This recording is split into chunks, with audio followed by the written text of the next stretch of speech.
তাপদাহ চলছে এলাকায়।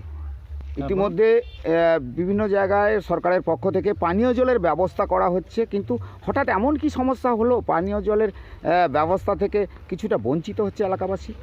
না, বঞ্চিত হওয়ার কিছু নেই। যেটা হচ্ছে জল মিশন প্রকল্প যেটা চলছে প্রধানমন্ত্রীর কাজ, ওটা চলুক, কারণ আমাদের কোনো আপত্তি নেই। এলাকায় ম্যাক্সিমাম জায়গায় পাইপও প্রতি বাড়ি বাড়ি বসানো হয়ে গেছে, টিউবওয়েলও বসানো হয়ে গেছে।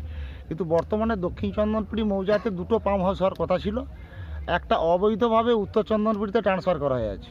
কারণ দক্ষিণ চন্দনপুরির মানুষ চাইছিল যে দুটো পাম্প হাউস হলে পর এই পাম্পটা অলরেডি সোলা বাতাসি মিডিলের কাছাকাছি হলে তাহলে দক্ষিণ চন্দনপুরির মানুষ সম্পূর্ণভাবে জল পাবে।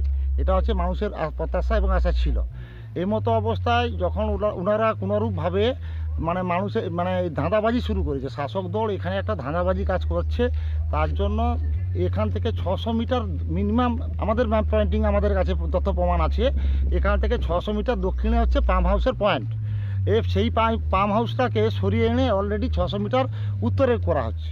তার থেকে আমরা মনে করছি যে আগামী দিনে এখান থেকে পাম্প হাউস হলে বিশেষ করে দক্ষিণে যারা বসবাস করে তাদের জল পেতে অসুবিধা হবে। তার জন্য এটাই আমাদের প্রতিবাদ। কী নাম আপনার? আমার নাম স্বপন মাইতি।